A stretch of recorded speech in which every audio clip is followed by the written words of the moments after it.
Good afternoon, and welcome to the Voice of Wisdom. With over 60 years of experience as an investment banker, entrepreneur, investment analyst, economist, and venture capitalist, Morty Davis is Wall Street and capitalism personified.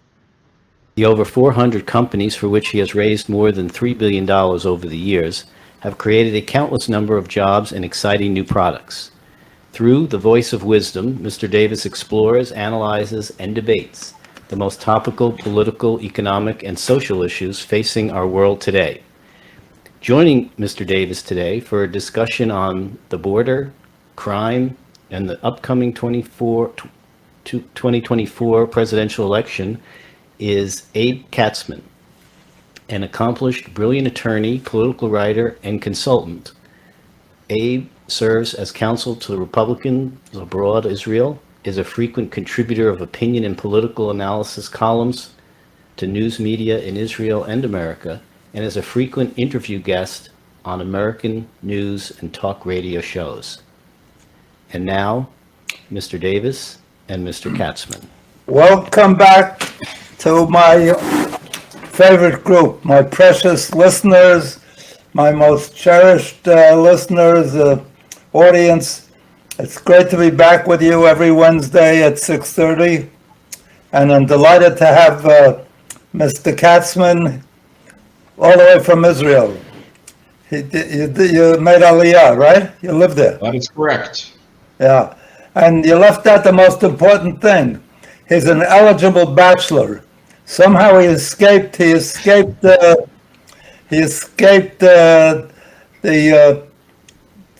joy, or is it the punishment of marriage? And so, if you have anybody, some nice, lovely girl, woman, he's available. He's 57 years old. Is that right? That's right. 57.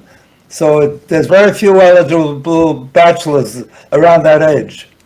You know, we men die out much faster than women, maybe fortunately or unfortunately. But he's a real gem. He's a really worthwhile guy. I don't want to see him this happy.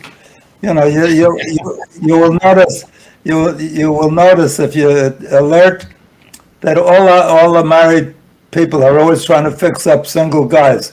We can't stand there running around happy. Well, anyway, it's going to be an exciting program because he's very strongly opinionated. I had some discussions with him earlier, and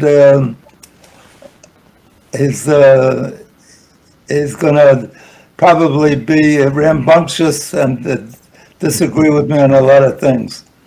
So let's get started. We're going to talk about the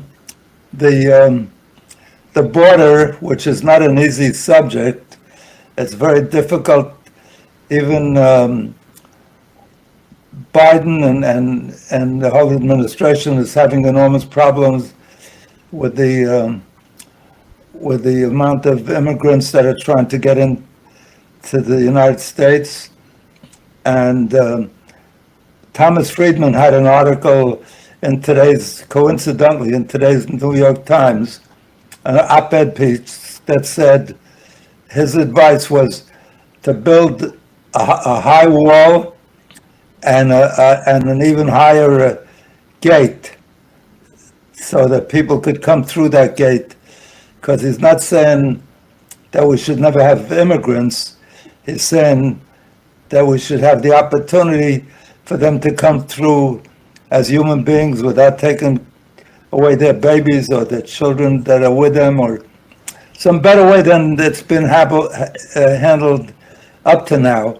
And I have to point out that immigrants have been, for the United States, a real big reward, an advantage. Well, why am I getting echo? It's through his. Oh. We're all immigrants. There's nobody in the United States other than the Indians are original citizens here, original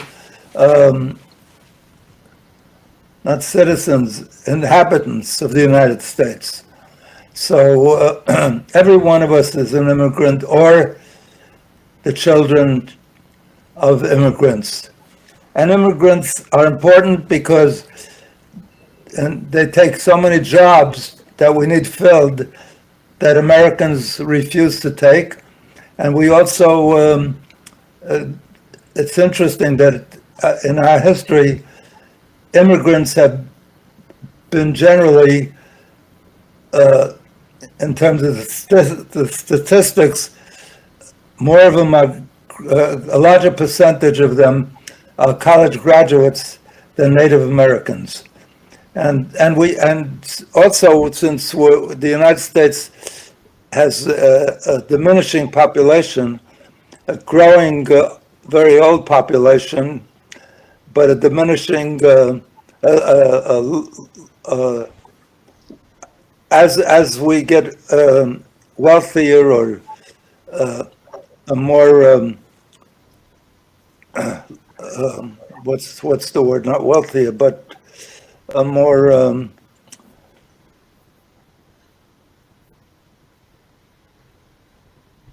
asset-rich country, as people are doing better. We keep having fewer children, and you can't grow the economy unless you have a growing population. It's a problem in several different places in the world. So we shouldn't have the view that immigrants are totally negative because they make an enormous positive contribution. And it happens that when around the early 1900s, we had an enormous influx of arrivals from foreign countries, mostly from Europe, Hungary, Poland, Russia, Italy, Ireland. And in those days, in 1907, we had 1 million, I think that was the record up to recently, it still may be the record. In 1 year, 1,100,000 immigrants entered the country that year through Ellis Island. And the total population of the United States at that time was 87 million. So today we have roughly 4 times the population. 4 times 87 would be about 9 times 360 million. Right. We have approximately that, maybe a little less. Mhm. And we have, I don't know, 2 million people came in last year. So in terms of the magnitude of the impact that immigrants have now, currently, it doesn't approach what was happening in 2007. And those of us that are familiar with history know that even those people that were all white and European were considered by Americans, by the Americans that were here, American citizens, to be negative inhabitants or negative additions to this country. The Irish were abused and maligned. The Italians were abused and maligned. The Polish were abused and maligned. Everyone, and the Jews were certainly abused and maligned. And with the passage of time, the country has learned to appreciate most of the political leaders in New York have been Italians, and in Massachusetts, most of them have been Irish Catholic.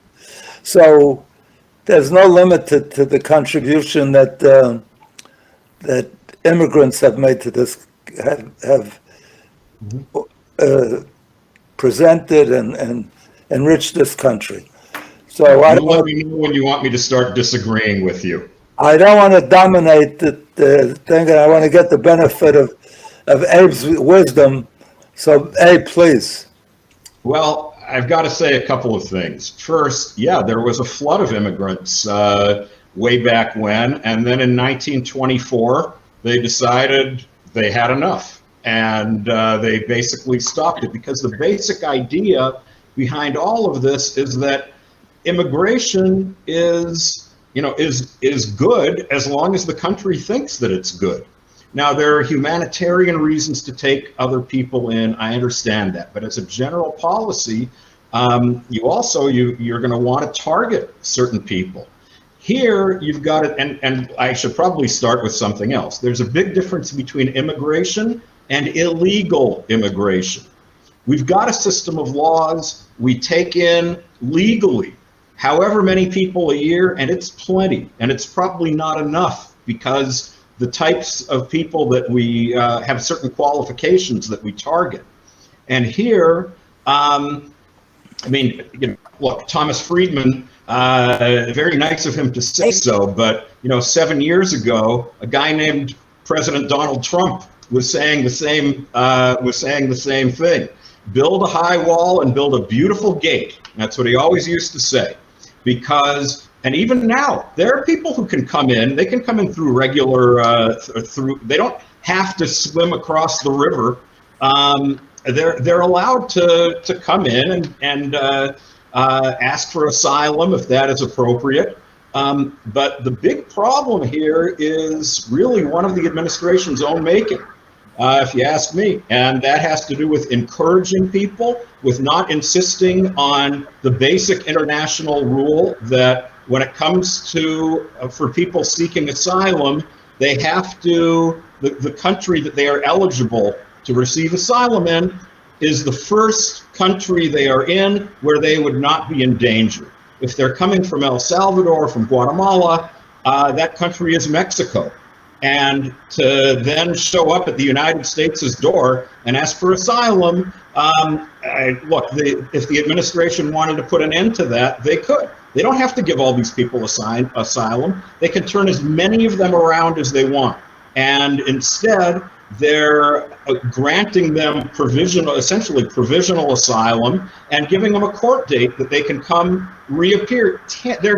People are getting court dates now 10 years in the future. So this is not like we have to scratch our heads and wonder how did any of this happen. This is a matter of policy, whether they pretend it is or it isn't. This is intentional. I'm not sure how you can argue that it isn't, or that there's anything unexpected about the results.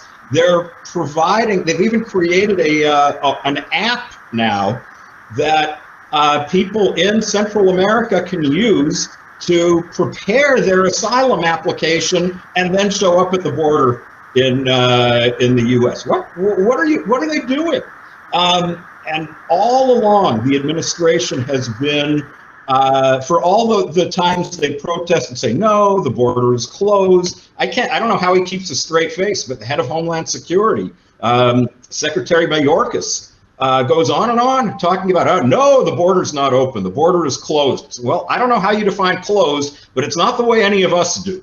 And it's never been more open. We're getting in the area of 200 to 250,000 people every month. Think about that. We're talking 10,000 people or more per day. And look, a lot of them, I'm sure they're wonderful people, but we have no idea who's coming in. They've hundreds of people on the terror watch lists that we've caught. Imagine those who we haven't. How many of them are criminals? How many of them are drug runners? How many of them are sex traffickers? How much fentanyl is coming in? It boggles the mind that this is an intentional policy, but I don't see how you can claim otherwise. Well, historically, the United States, and to its credit, it's been a destination for people throughout the world to live a better life, to improve their economic status. And I think that's one of the great things about the United States. And incidentally, Israel takes in as many immigrants as arrive. I mean, they check them out, they make sure they're not criminals.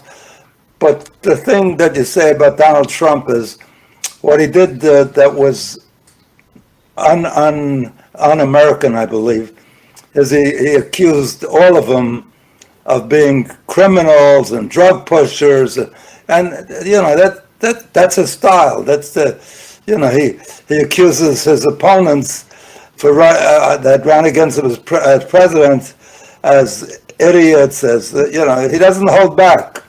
Right. And even they had something on television yesterday showing when he was president, and they were dealing with the ceiling on the budget. He said, never ever should the United States think about not raising the ceiling because it's so wrong, it would hurt our image, our reputation. It's just, you can't do it.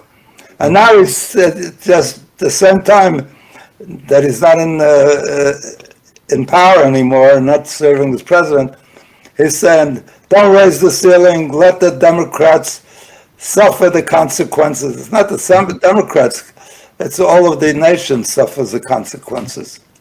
Okay. So I'm not here I'm not here as Donald Trump's lawyer.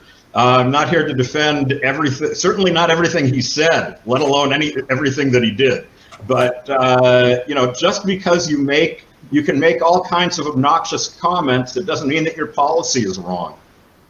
So if you've got, if you're mean-spirited but have the right policy, I'll take that over being kind and endangering the country any day. It's not ideal, but given the choice, that's the priority. I haven't heard Donald Trump campaign policy. The only policy I know that he has is lower the taxes for the wealthy. Even I was surprised to see yesterday, one of the headlines was that blacks are 4 times as likely of being audited by the IRS. Now they make far less money than the wealthiest. When they're audited, we don't. It's not to get the most money back for this country to help balance the budget. And the one thing he did that Republicans, and I used to be a Republican. I've always been eclectic because I voted for Clinton, even though he was a Democrat, because I liked him. I thought he was clever and wise and made good policy. Incidentally, he's the only president in the last, I think, since the founding of the nation, who had a budget surplus. Not since the founding, but you also you can give a certain amount of credit to the Republican Congress, because it wouldn't have happened without them either. But we've had Republican Congress over and over again, and it never happened until Clinton led that. So that's what I liked about him. I didn't love. There's a lot of Democrats I would never vote for. Yeah. So and I just want to give you the right frame of reference. Okay. I used to love Trump. He was one of my greatest admirers, and I was one of his greatest. Mm-hmm. When he introduced me, he's always, like he is today. He can't say enough adjectives. He said, Morty Davis, the greatest guy in the world, the best guy on Wall Street, the biggest. It was very flattering, and I liked him for that. But also, he loved me because I was in a foundation. I was a trustee of a foundation that Dwight Eisenhower set up. Really? What was it called? The what? Freedoms Foundation. The Freedoms Foundation, that was out of Philadelphia, Pennsylvania, honoring, what was that battle? Valley Forge. Honoring Valley Forge. Mm-hmm. So they called me up as a trustee, and they said, we're honoring Donald Trump, Donald Trump, and we'd like you to introduce him. So I said, fine, I'll be glad to. So I flew down to Philadelphia and I introduced Donald, and I said all these nice things about him, how great he is, how he builds the most fantastic things, and he gets it done fast. And we couldn't, a number of builders came to Central Park to rebuild our ice skating rink there, and none of them ever got him done. And Donald came, and in no time at all, he got it done. So I praised him, and he's built, fabulous architecture throughout the world, in the Middle East and Egypt and Russia, throughout the world. And he was so flattered. So I liked him, he liked me. I once got him $5 million just to put his name on a building. And I flew down in his helicopter with him. And, I was a great friend of his. But at that time, when I knew him, he was pro-choice. He was a supporter of Clinton and Hillary Clinton. He gave money to both of them. It was somewhat normal, and now he's gone over the cliff the other way, so much so that even his own sister and his own niece and now his own daughter has rejected him. Well, I don't know about that part. The fact that she doesn't want to be part of a campaign, that she doesn't want to sacrifice four more years of her life to Washington, D.C., doesn't mean that she's rejected him. That's a bit harsh. His niece, okay, they've got family issues. They're not the only family with problems. They wrote books maligning him and saying how bad he is. And you don't have to, you just listen to him. And he's his own worst enemy. The reason he lost is not because Biden was such a compelling candidate. They vote more against somebody in this country than they ask some woman, who you voting for? Some old lady. She says, no, I'm not voting. I said, what do you mean you're not voting? She said, I'm not voting. They said, why not? She says, because it only encourages them. Okay. Yeah. So we don't get great choices these days. And despite all that he's done, that no other president, no other candidate, having done any one of those things, could have been considered seriously a candidate and won an election. And he did, despite saying, but if there were Nazis like what's his name in Charlotte, when the riot in Charlotte was criticized. Charlottesville, right? Charlottesville, and a woman was even killed by the rioters, and afterwards. Donald said, no, there were good people on both sides. Even though it said even though the Nazis were there, they said, well, that's, But let's be fair, and they've gone through this over and over. In fact, I challenge you to go take a look at the original tape. It'll take you 20 minutes to go through, and you'll see that so-called calling the Nazis and the white supremacists very fine people is an editing trick.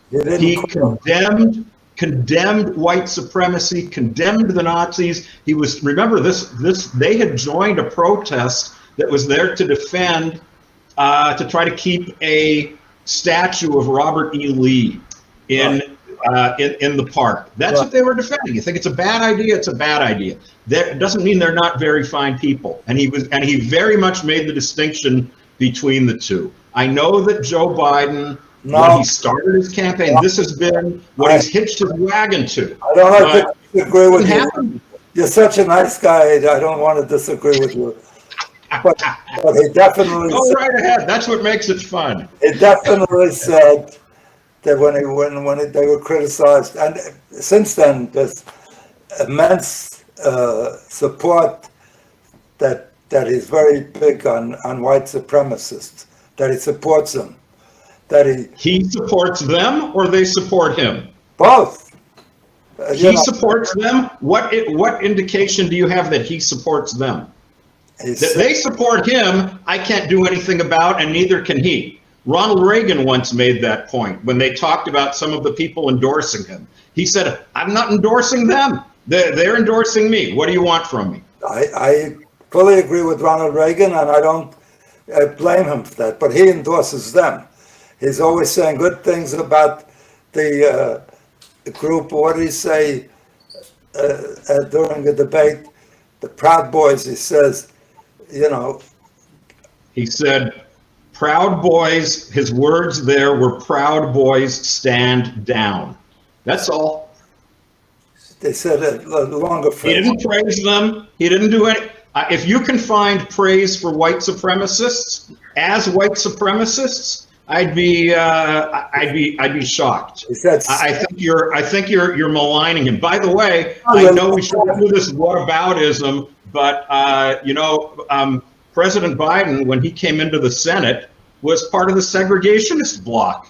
His group, Senators Eastland, Gore, the Southern Democrats. Yeah. These were his people. Yeah. Faubus, and if you're talking about white supremacists, the man who said that he didn't want to desegregate schools because he'd be sending his kids into a jungle, those were his words. That strikes me as being worse than saying, Proud Boys stand down.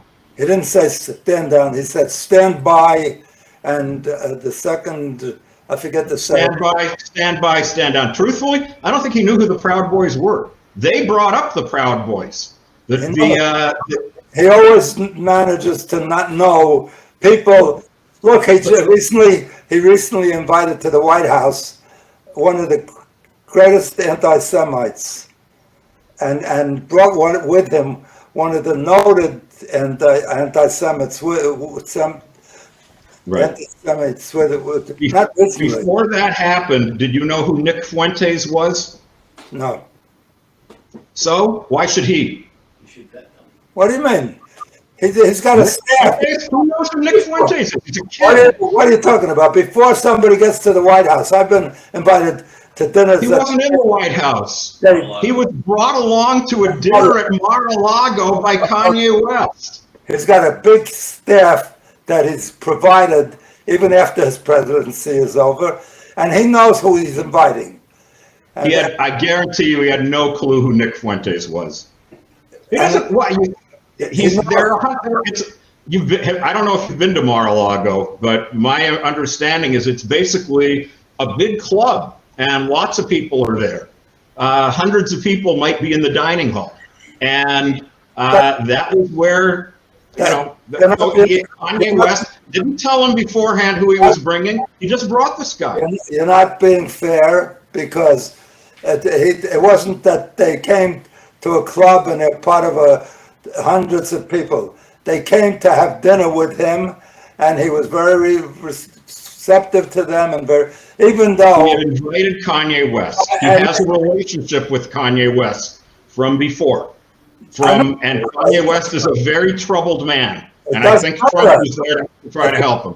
If he has a relationship with Adolf Hitler, and he says, well, he knew him before. Please, before you go down that road. No, but not Adolf Hitler. If he has a relationship with a terrible guy, and he finds out that he's a terrible guy, he shouldn't associate or give him the positive image of being a presidential confidant. That's outrageous. That's why his kids, he has Jewish grandchildren that are really. So does Biden. Dedicated. No, but I'm saying her children, she made a commitment and she's kept it. And absolutely.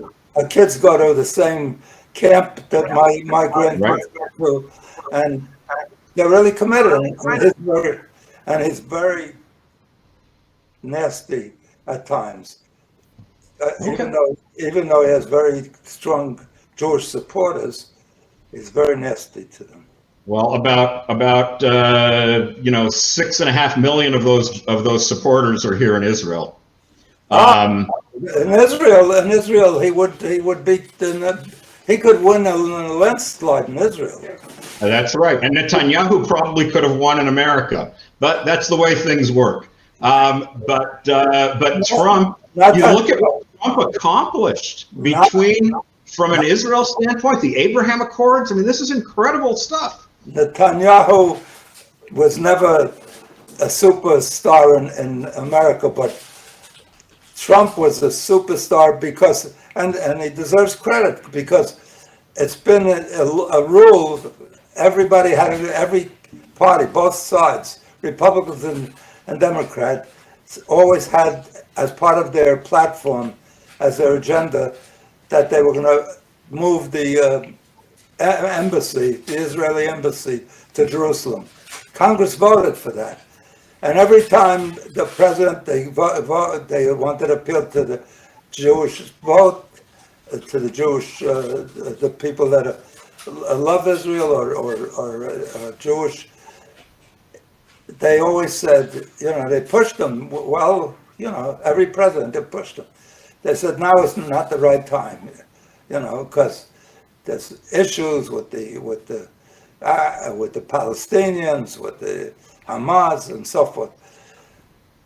Not one president did it, and when he came on, he did it. So Yep. he deserves credit. I understand why Israelis love him, but It was more than that. It was more than the embassy. Besides the embassy is only part of it. The embassy was part of recognizing Jerusalem officially as Israel's capital. That's a big deal. Recognizing Israeli sovereignty over the Golan Heights, that's a big deal. Repealing the Carter administration memo that declared settlements to be illegal, that's a big deal.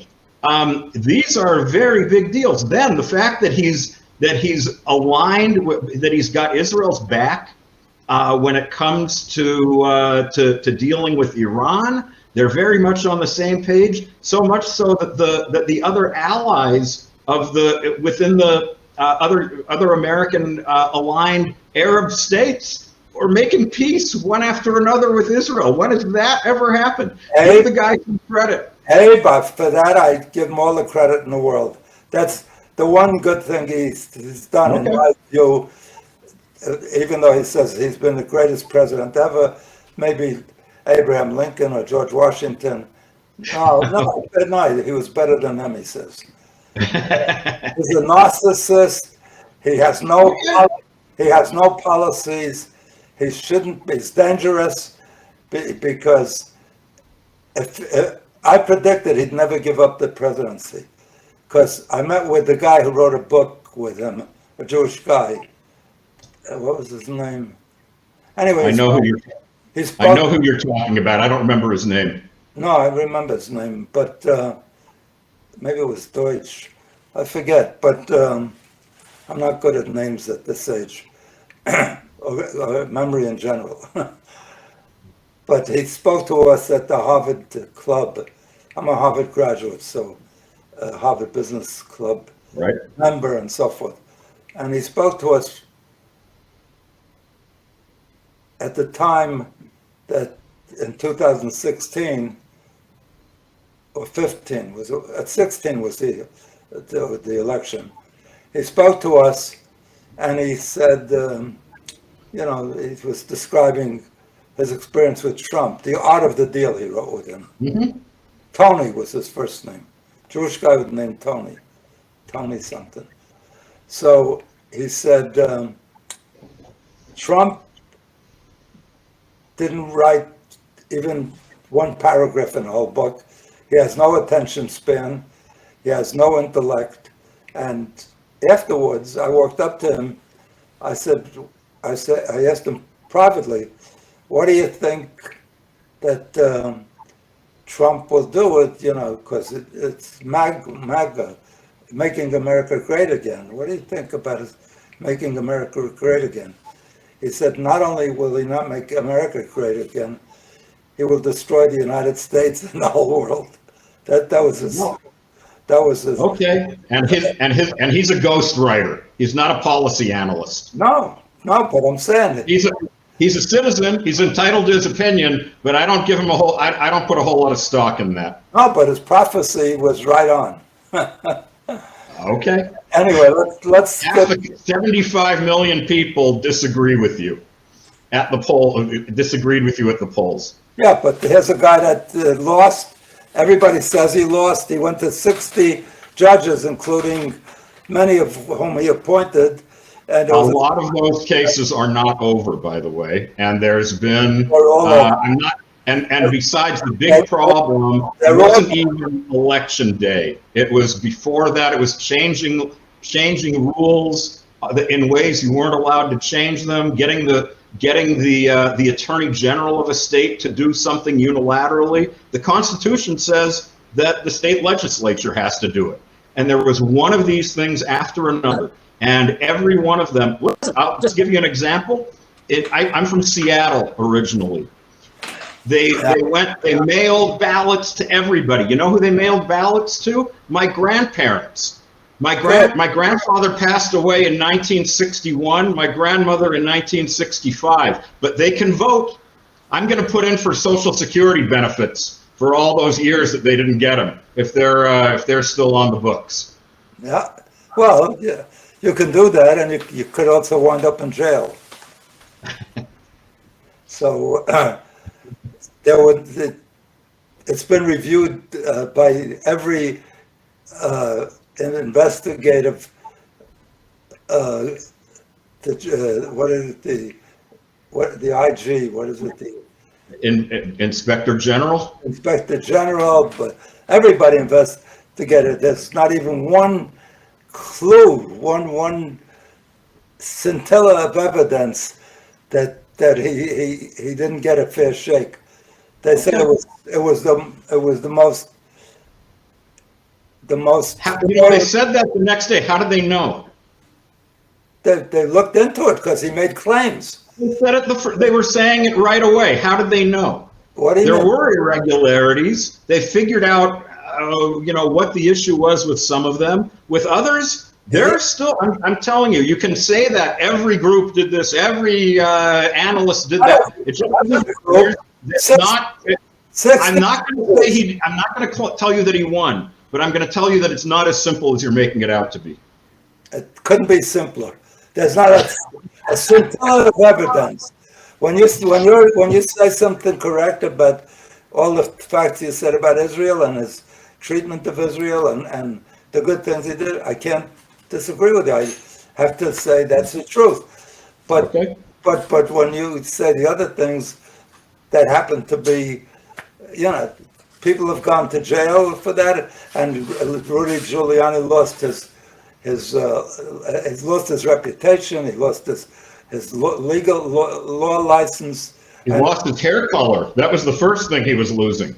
Oh, and yesterday he got into trouble. He got sued by one of his. I remember he had an affair with a campaign aide back when he ran for mayor when he won in 1993.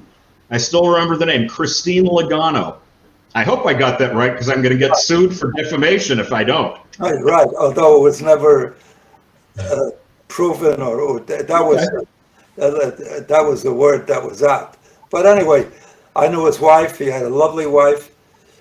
She found out he's divorcing her on television. He never came to tell her. And it's the same with what's his name, who was a great friend of mine for years. Newt. Newt, how did you know that? Because I knew where you were going. Newt Gingrich. It shows you how smart you. Newt Gingrich, who first of all was one of the biggest movers against agitators against Clinton's affair with an intern. At the very same time, he was having an affair with his own intern, and then he finally married her afterwards. So but he did that, and he divorced his wife while she was in the hospital with cancer. these are very, very cruel people. They're flawed men. Why don't we just, we can, to varying degrees, we can argue about who's the worst of them. Very often, those who go into politics to begin with are not the most pure of heart, Right. and certainly not the most pure of soul. Yeah. Well, hardly a democracy, because all the things that the people want, 70%, 80% or something, over 80% are for gun control, right? There's No. no gun control, because we're not a democracy. It's whoever the donor is, they call the shots. It's legalized bribery.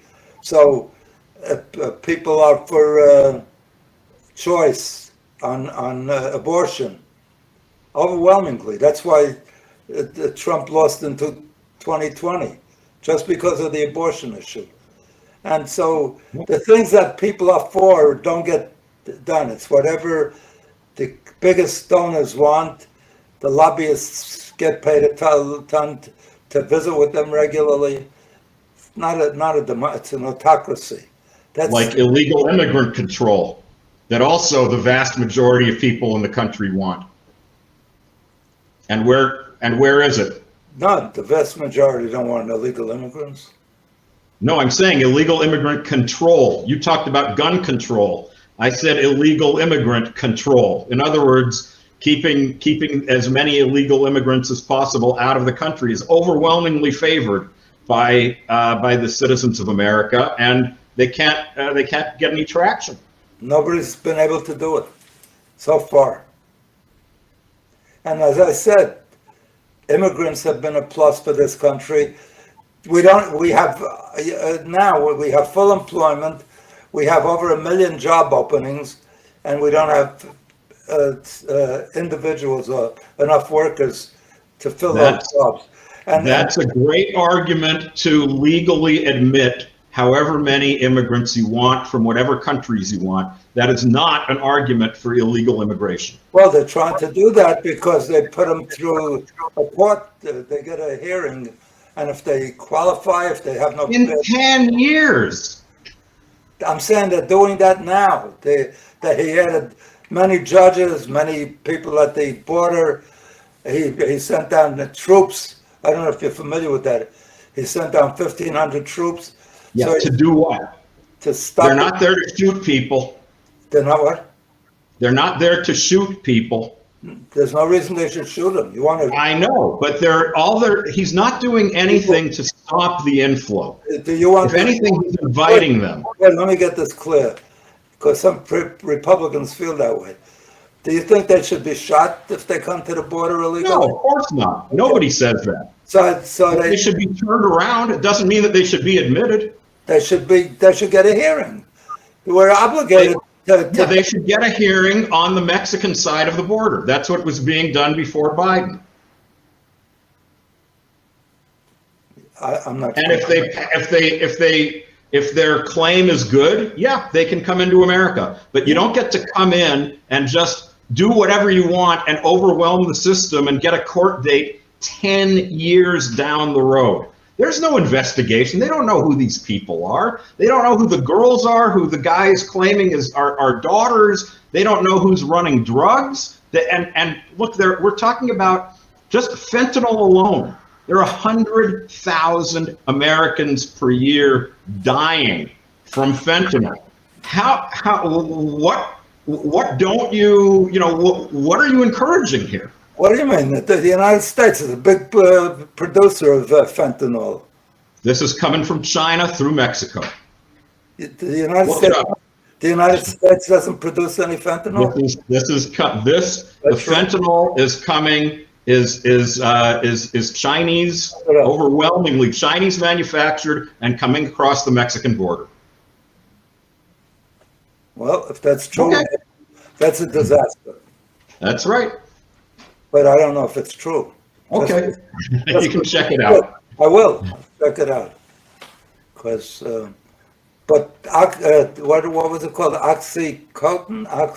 That's a different story, right? That was by a company, unfortunately, Jewish owners that made Exactly. multi-billions, and It was all domestically produced, killed Right. tons of people. They paid pharmacies and doctors and everybody. Right. There was once one village, one town, where they sold more, they had more prescriptions than they had population. Okay.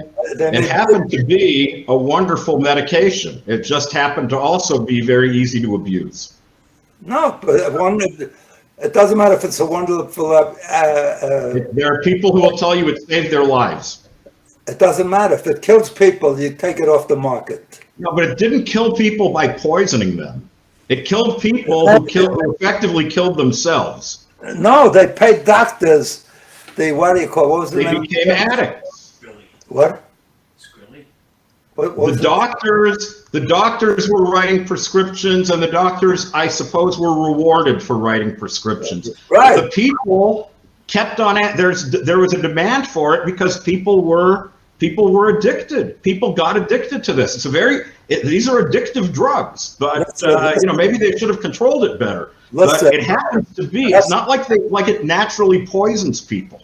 Hey, we have to control the demand, because if there wasn't a demand, they wouldn't send it, and but there would not be. And we don't do that. Correct. Anyway, let's get on to the other two issues that we have on our agenda that we promised our listeners. The second one was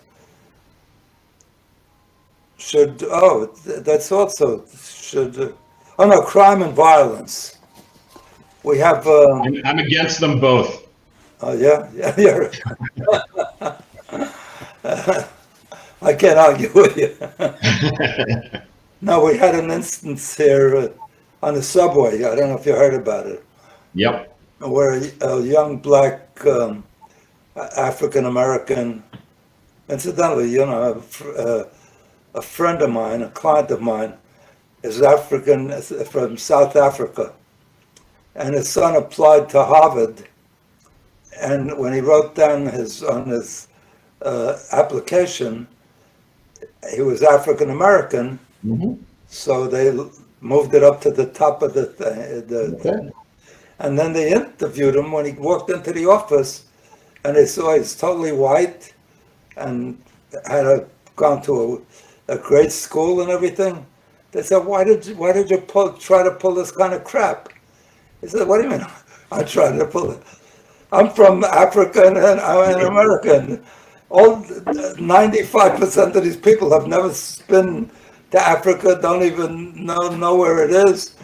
So they're not African American. I'm African American." So right.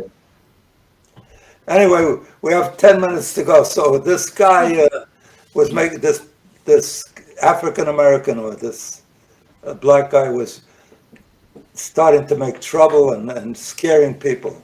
So there was a young Marine, 24 years old, a college student, who got up and tackled the guy and put a chokehold on him. Mm-hmm. And they're saying that was murder, and he should get at least life sentence or electric chair or something for killing an innocent guy. And this young man is clearly a mental case. He's been arrested by the police 30 times. And what this guy was, he was heroic, because other people were frightened. And now the district attorney has brought him up before a grand jury to indict him for this action. And it shows you that they put out the fundraiser to support him. What was his name? Penny. Right. And I think they've collected almost $2 million. Exactly. So even though you're in Israel, you're up on everything. So I told you he was a bright guy. If you have a shidduch for him, a match for him, please get in touch with me or send me a note or do something, because I can't stand this guy running around so happy free. No, it says in the Torah, in the Old Testament, that a wife is an ezer kenegdo. You know what an ezer kenegdo means? the people translate it differently, but a helpmate generally is the Right. yeah, A helpmate against you. right. Connecto is against you. It's opposite, right. So it's a helpmate against you. And that's the wonderful thing about a wife. You don't know that. Yeah. You can't appreciate that.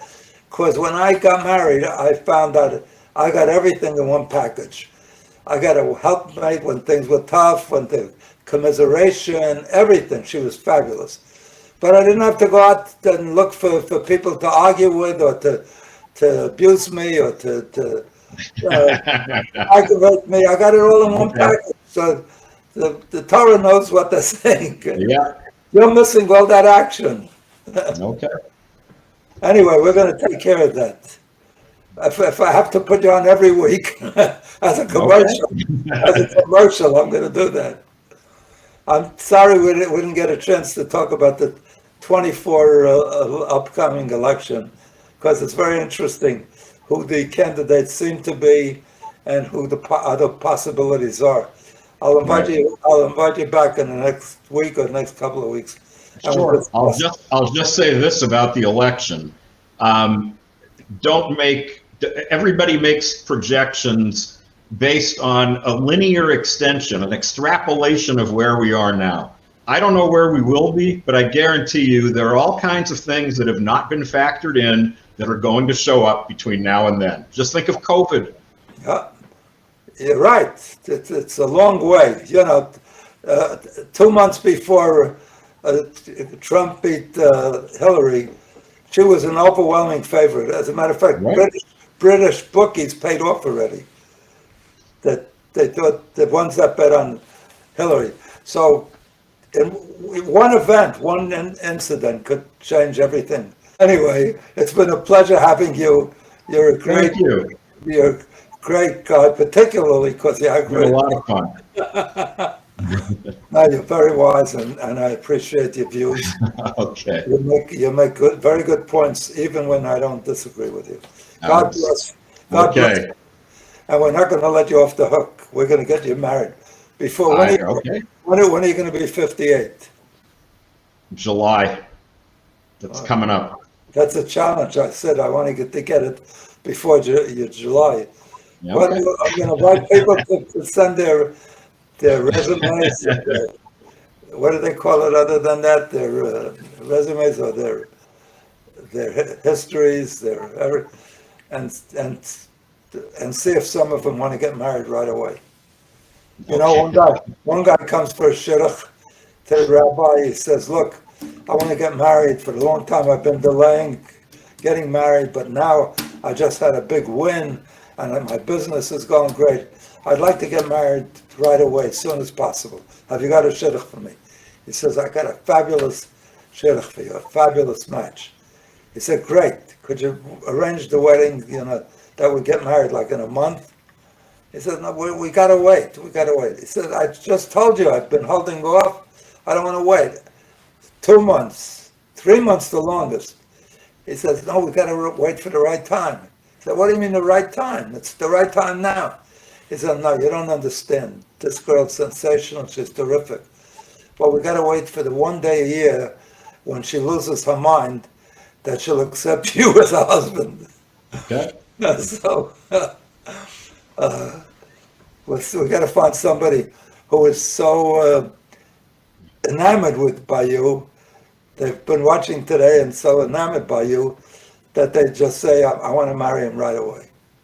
Well, okay. I hope you've got the right audience. And you got the best person in the world looking for you.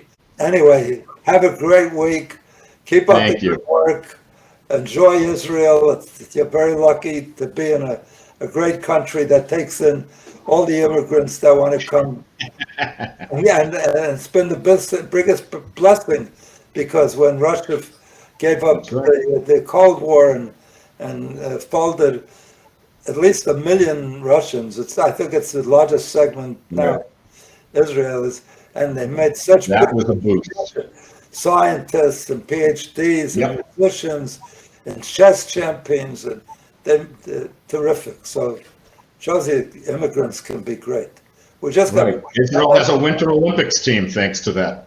Yeah, and also in this country, I'm a very strong advocate for years that we should, everybody that comes here to get a PhD in advanced science and advanced studies, we should invite them right after they graduate, a quick path for citizenship. Instead, we don't let them do that.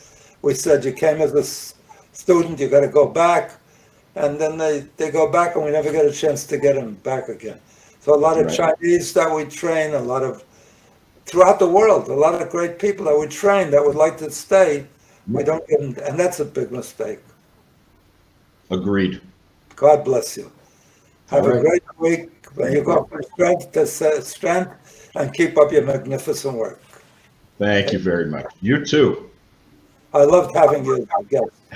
All right. Even though I lost my wife, so I don't get the aggravation anymore. Okay. Well, okay. So you, Sorry to hear it. you provided some of what I need. Okay. God bless you.